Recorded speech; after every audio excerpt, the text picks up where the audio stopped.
a psicólogos y que de vez en cuando compartimos con Isabel y otros días con el resto de compañeros que tiene. Hoy con ella, con Isabel, con la titular del gabinete. Isabel, muy buenas tardes. Buenas tardes, Arena. Para hablar hoy de un trastorno que habitualmente asociamos a los más pequeños de la casa, pero que sin embargo también se da en adultos.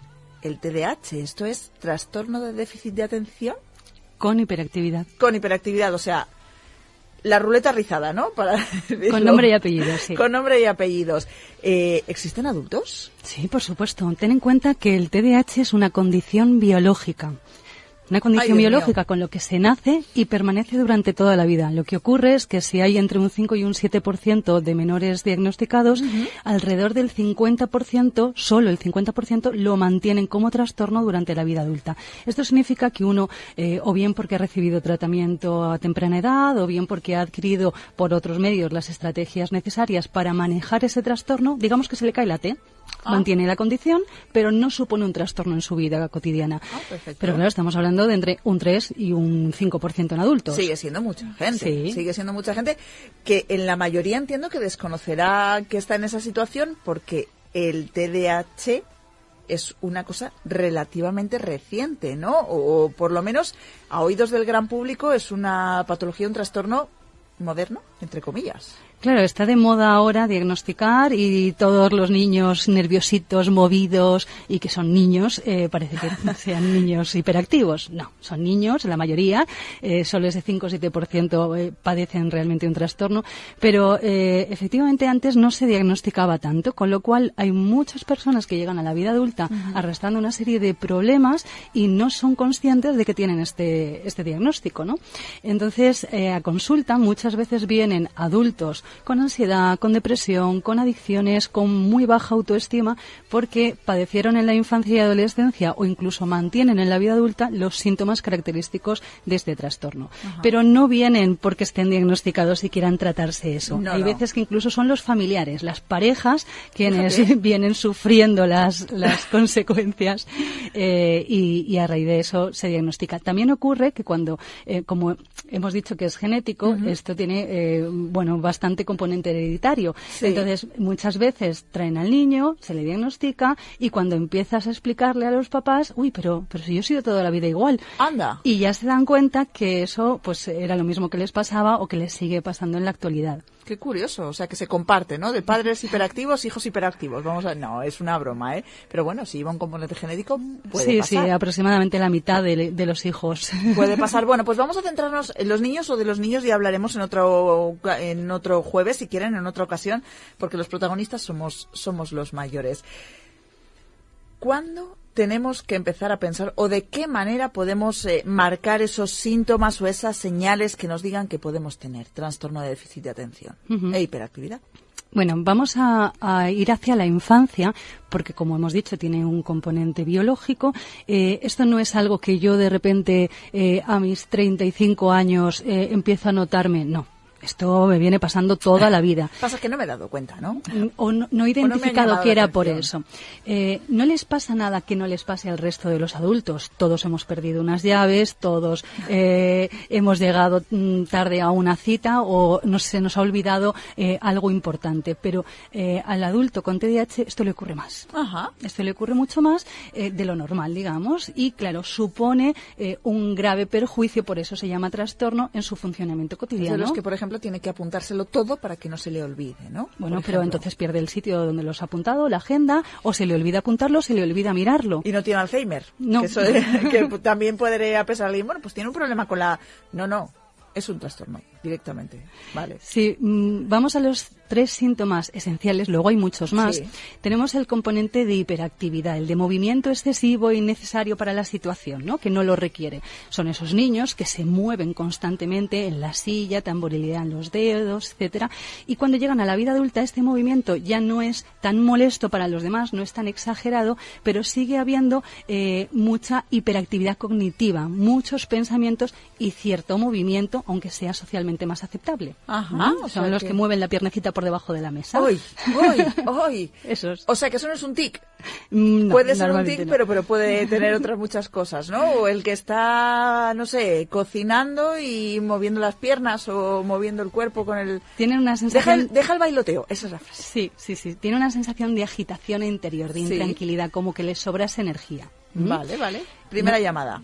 Eso puede ser uno de los síntomas. Que no tenga este síntoma no significa que no tenga el trastorno, ¿vale? Esto, y al contrario, el que mueva la pierna porque tenga un tic no tiene que tener TDAH. Exacto. Luego está el componente de la impulsividad, que también se mantiene en la vida adulta. Gente que toma decisiones precipitadas, que interrumpen las conversaciones, que puede, si tiene mucho genio, puede explotar más rápidamente, pues eso, porque no se para y reflexiona antes de dar las respuestas. Entonces, eso sí que suele ser un componente que se mantiene en la vida adulta. Y luego está el componente de déficit de atención propiamente dicho. Esto es, o bien que tienen un hiperfoco y parece que les puedan explotar bombas alrededor cuando están inmersos en una tarea y nada los desconcentra, o bien que van cambiando de foco atencional y se despistan. Bueno, pues tienen varias tareas empezadas a la vez, pierden el hilo de las conversaciones, no mantienen la escucha en una conversación y se les va el santo al cielo, y como esto, infinidad de cosas, pues todos los olvidos, pérdidas, despistes. Luego hay otros síntomas que no son estos tres tan esenciales, pero que también son muy frecuentes. Por ejemplo, hay una mala gestión del tiempo. No controlan bien. Dentro de 10 minutos tengo que salir de casa porque dentro de media hora tengo que coger un tren y tardo tanto. No. Ese recuento automático que hacemos la mayoría para llegar a tiempo a los sitios no lo gestionan bien, y claro, es gente que llega tarde, gente que pierde vuelos, que pierde trenes. Claro, que le afecta muchísimo su vida. Claro. Y esto, imagínate, a lo largo de toda la vida, tantos fallos, tantos despistes, tantos olvidos, minan muchísimo la seguridad en uno mismo. Es gente que normalmente, fíjate, los TDAH tienen una inteligencia superior a la media y tienen la sensación de que en su vida sus resultados, sean académicos, laborales o lo que sea, no se corresponden con la capacidad que ellos sienten que realmente tienen.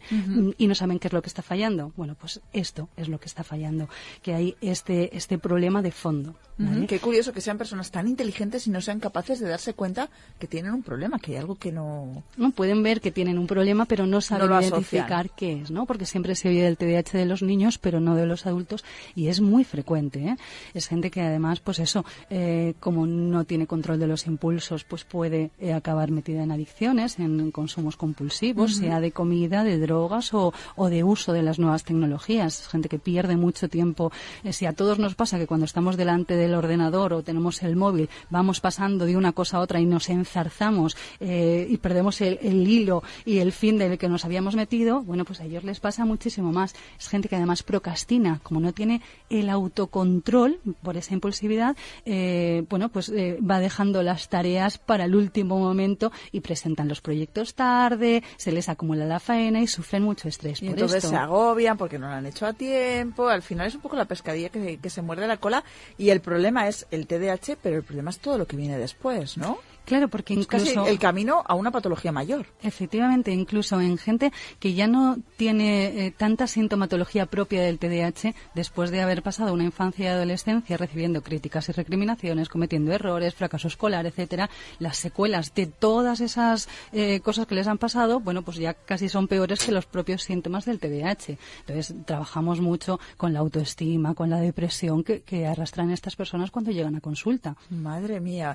¿Se puede tratar en adultos igual que en niños, Isabel? Menos mal que sí. Menos mal, ¿no? Si no sería desesperante, porque a lo mejor hay alguien que ahora nos está escuchando en casa, nos escuchará en el podcast y dice, ay, pues a mí me pasa esto, o a mi pareja le pasa esto, es una despistada, un despistado, el tema de las comidas, no sé qué, no sé cuántos, se le puede poner un poco de freno, no de solución total, como decías antes, porque si va en el componente genético eso no se elimina, pero sí de freno. Sí, se puede hacer que su vida sea mucho más funcional, ¿no? Que pulan esa sintomatología para que no les trastorne tanto el funcionamiento cotidiano. ¿Y cómo se hace tener paciencia a alguien que no la puede tener? Con entrenamiento. Porque vamos, si es una persona que está nerviosa, que no focaliza, que ¿cómo le enseñas a hay que tomarse las cosas con calma. Bueno, pues para eso estamos los psicólogos, para Por hacerles suerte. unos entrenamientos específicos. Por un lado, habría que diferenciar dos clases fundamentales de tratamientos. Está el tratamiento farmacológico, normalmente es el metilfenidato, que es algo parecido, fíjate qué curioso, a las anfetaminas. Sí, no me pongas esa Toma cadena, a las anfetaminas. ¿Por qué? Pues porque digamos que el cerebro del hiperactivo es más lento de lo normal y esta estimulación extra lo que hace es que funcione mejor y no necesite o los cambios atencionales o el movimiento para activar su mente, para activar su atención. Fíjate que yo Es muy pensaba todo lo curioso. contrario, que el cerebro de un hiperactivo era hiperactivo, que estaba todo el rato ahí dándole vueltas al coco. No, va más lento de lo habitual. Sí, a ver, por lo que sabemos hasta ahora es un retraso en la maduración de la corteza prefrontal, que es la que se encarga de las funciones ejecutivas, la memoria de trabajo, el control atencional, el autocontrol de las emociones. Entonces, todo esto se regula bastante mejor cuando tienen su dosis de metilfenidato. Es como que el vaso está medio lleno en su caso y este fármaco lo que hace es llenárselo al completo para que funcionen bien. Luego está el tratamiento psicológico. Ajá. El tratamiento psicológico, por un lado, contempla toda esa sintomatología derivada de haber padecido el trastorno durante tantos años, la ansiedad, depresión, baja autoestima, etcétera, y por otro lado, unos entrenamientos específicos pues para que aprendan a gestionar bien el tiempo, habilidades de planificación, técnicas de autocontrol, entrenamiento atencional. Con entrenamiento atencional, aunque ya seas adulto, eres capaz de enfocarte muchísimo mejor y eliminar distractores. Y luego también hay determinados cambios en los hábitos que les facilitan, ¿no? Pues gente muy desorganizada, muy desordenada, bueno, pues ir metiendo paulatinamente determinadas pautas que les ayuden a tener una vida más ordenada y más rutinaria. Ajá. Les ayuda pues a tener menos pérdidas, olvidos, despistes, retrasos, etcétera. Qué curioso. Entonces, es un entrenamiento bastante integral. Hay veces que trabajamos también con la familia porque los familiares no lo entienden y les machacan. Claro. Claro, difícil es que es convivir con una desesperante, persona ¿no? así, ¿no? Es desesperante. Aunque lo hayan hecho toda la vida, porque entiendo yo que el TDAH en los adultos no es una seta, no es un champiñón que de repente dice, estoy aquí. ¿Es una cosa que viene desde la infancia o puede aparecer por arte así? Viene desde la infancia, pero fíjate que no en todo momento uno siente la necesidad de buscar un tratamiento, pues porque a lo mejor por el estilo de vida que has llevado no te ha supuesto demasiado trastorno. Por ejemplo, tuve un paciente hace 2 o 3 años que vino cuando tuvo a su segunda hija, las dos muy seguiditas, porque su mujer ya le puso casi las maletas en la puerta, porque continuamente cuando no se olvidaba de subir la barrera de la cuna, se olvidaba de cerrar la barrera de las escaleras y con las 2 bebés por casa era un peligro. Era un peligro, ¿no? Entonces se le olvidaba ponerle crema cuando las exponía al sol, se le olvidaba sacarlas con la botellita de agua al parque. Con una cosa que adquiere aprecio y por la que se preocupa, o sea, que no es una cosa que haga de manera voluntaria. Claro, pero antes de tener a sus niñas, este chico, bueno, pues él sufría las consecuencias de sus despistes. Era un profesional autónomo y entonces, pues bueno, si no lo hacía antes, lo hacía después y él mismo se había buscado las castañas, arreglaba ¿no? sus desaguisados. Pero cuando ya estos despistes salpicaban a terceros, supuso un problema. ¿Vale? Entonces, hay gente que en determinados trabajos, con determinadas parejas, les ha ido bien y luego cambia algo en las circunstancias de su vida y entonces esto sí que emerge como un problema, como un trastorno y es ahí cuando necesita tratamiento. Es ahí cuando está la ayuda para toda la vida. Esto una vez que se diagnostica hay que estar con los 5 sentidos y nunca, mejor dicho, todo el rato, o llega un momento que puedes llegar a interiorizar y a normalizar la situación. Claro, por supuesto. O sea, ni siquiera la medicación tiene por qué ser para toda la vida. Hay muchos estudiantes, por ejemplo, que se toman la medicación para sacar adelante segundo de bachiller, porque no está la cosa para ponernos a hacer entrenamientos en atención y demás, sino que hay que urgencia espabilar. Y luego ya, bueno, pues por el tipo de estudios que han elegido, otras habilidades que tengan, el estilo de vida, ya no la necesitan. Y con los tratamientos psicológicos ocurre lo mismo, pero con la diferencia en que tú te tomas medicación un día ese día funcionas bien, te la dejas de tomar y al día siguiente vuelves a lo de antes. Con un tratamiento psicológico aprendes destrezas que ya se van a mantener durante toda la vida, con lo cual en un año, por ejemplo, de tratamiento psicológico, uno aprende a resolver todas las dificultades que le acarrea este trastorno y a partir de ahí ya empieza a funcionar de otra manera para que deje de ser un trastorno. ¿Hay un perfil concreto o un perfil en los adultos? Pues no sé, me decías, es un autónomo que se ha sabido sacar las castañas del fuego, son personas muy inteligentes. ¿Hay un perfil o en realidad dentro de ese 3-5% puede ser cualquiera? Bueno, yo te digo yo que controladores aéreos no creo que haya muchos. No, ni cirujanos tampoco, ¿no? Porque no Espero que no. No creo que se olviden las pinzas debajo o dentro del cuerpo en una operación, ¿no? Son gente que es tan inteligente que ha sabido moldarse, ¿no? Un poco a su día a día y a su vida y no se va a convertir en controladora aérea, ¿no? Bueno. Esto para los adultos. Hablaremos de los niños en el futuro. Si tengo un hijo con TDAH, ¿me tengo que preocupar yo? ¿Habrá alguien en casa que esté atando cabos y diga, pues, a mí esto me pasa? Pues, a lo mejor esto también, y al nene sí que lo han diagnosticado, porque volvemos a decir, los padres pensamos que todos nuestros hijos tienen TDAH porque son niños, ¿no? ¿Tenemos que preocuparnos entonces y acudir a un profesional para salir de dudas, por ejemplo? Para salir de dudas, ¿por qué no? Si te puede ayudar a que tu vida y tu día a día sea mejor, ¿por qué no? Siempre quitamos el miedo aquí, que nadie se preocupe, ni nos obsesionemos ahora, que seguro que habrá alguien en casa que diga, a mí se me olvidaron ayer dónde estaban las llaves, me dejé. Un clásico, ¿dónde he aparcado el coche? Que esto es un clásico, porque nos olvidemos de dónde hemos aparcado el coche, no tenemos TDAH, ¿no? Yo te digo que es cuando es mucho Muchas más frecuente cosas. de lo normal, ¿no? O sea, todos hemos tenido despistes y todos nos pasan estas cosas. Es un punto más. O sea, es ya que dices, no puede ser. Y no es una etapa concreta, porque muchas veces se confunden los síntomas de TDAH con ansiedad, ¿vale? Es el diagnóstico en el que tenemos que tener más cuidado de distinguir. Una persona que por lo que sea esté pasando un periodo de estrés intenso y manifieste ansiedad, tiene los mismos síntomas. O sea, cuando estamos pasados de vueltas, perdemos el hilo, perdemos las cosas. Movemos las piernas, los dedos. Efectivamente, claro, ¿no? Y podemos pasar por TDAH, pero ya te digo, tenemos que mirar hacia atrás si esto ha sido una constante con más o menos picos en nuestra vida, porque claro, un TDAH con nerviosismo, con ansiedad, también puede existir. O sea, que se le acrecentan los síntomas, claro. Madre mía, eso es ya la ruleta completa, ¿no? De decir, me desquicio.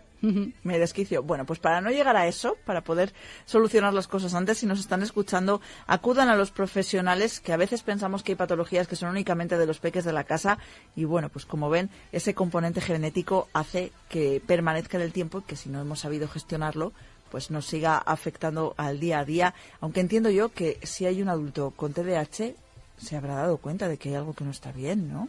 Sí, pero, la mayoría de los casos. Sí, pero ya te digo que muchas veces no tienen ni idea de por qué. Llevan toda la vida siendo así y consideran que es una característica de su personalidad, un defecto que viene con ellos de serie, pero como un rasgo de personalidad. No, ni siquiera piensan que pueda ser algo que tenga solución, que tenga una etiqueta diagnóstica. Y que si encima has tenido a alguien al lado que ha estado repitiéndote durante toda tu vida es que eres un desastre, un desesperado, es que no acabas de hacer bien las cosas, es que...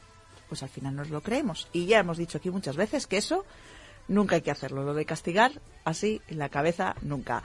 Si quieren más, Isabel Moya, psicólogo, se lo digo siempre, acudan a ellos, a los profesionales, que no es un problema, al contrario, que esto es para todos y para todos es beneficioso. El jueves que viene no estará aquí Isabel, porque ya les contaré dónde nos vamos nosotros, que tampoco vamos a estar, pero el siguiente sí. Así que, Isabel, como siempre, muchísimas gracias y hasta dentro de un par de semanas. Sí, que hablaremos de los efectos de las pantallas en los más pequeños, muy interesante. Hombre, tan interesante como, no sé, echen un vistazo. Hoy no, el sábado, cuando salgan a tomarse algo a mediodía o por la noche... miren alrededor los niños, miren a ver qué tienen en las manos. Yo lo dejo ahí. Gracias, Isabel. Un saludo, Arena.